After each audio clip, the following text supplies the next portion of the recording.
Anggota Komisi 1 DPR RI, Muhammad Iqbal, membahas mengenai rancangan Undang-Undang Perlindungan Data Pribadi atau RUU PDP.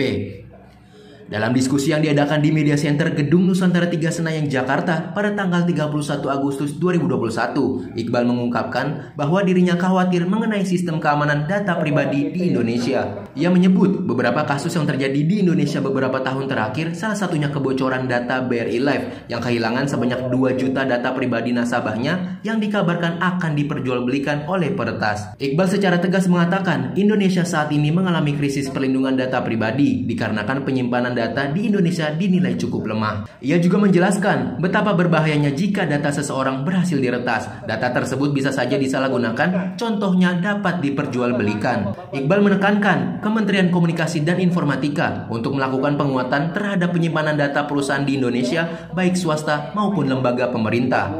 Ia menyarankan agar perusahaan di Indonesia melatih sumber daya manusia yang melakukan penginputan data untuk meningkatkan skill individu serta melakukan modernisasi alat penyimpanan data dan melakukan koordinasi terpadu dengan Badan Cyber dan Sandi Negara atau BSSN. Bahaya bapak-bapak, ibu-ibu, jika data kita berhasil diambil oleh hacker, kemudian dijual di dunia maya, bisa saja salah satu dari kita nih data kita diambil, diperjualbelikan, kemudian kita korbannya. Misalnya korban perbankan, korban lainnya. Kita tidak tahu masalah apa-apa, tiba-tiba dapat tagihan. Misalnya Pak Farhan kemarin ada minjam uang di bank. Sekarang tagihan utang Bapak sekian, padahal Pak Farhan tidak melakukan apa-apa. Nah, inilah era digitalisasi ini. Kejahatan begitu ekstrim. Nah, maka dari itu apa yang harus dilakukan ke depannya? Ini Pak Henry mewakili dari Kominfo. Saya mendorong Pak, agar Kominfo itu yang pertama melakukan penguatan penyimpanan data terhadap perusahaan-perusahaan yang ada di Indonesia, baik perusahaan swasta, perusahaan pemerintah, ataupun lembaga-lembaga lainnya. Caranya yang pertama, mendorong agar perusahaan itu melatih karyawannya, meningkatkan skillnya, terutama terkait karyawan yang melakukan penginputan data dan penyimpanan data. Itu penting.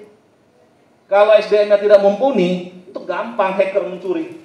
Kemudian yang kedua, selain SDM, tentu alat pendukungnya, alat penyimpanan datanya, device-nya, itu harus yang sesuai dengan era modernisasi saat ini. Jika skillnya bagus, tidak didukung alat, ya sama saja. Kita tahu, hacker itu selain dia skillnya tinggi, dia didukung oleh alat-alat yang mumpuni. Jadi dua itu Pak Henry, itu harus.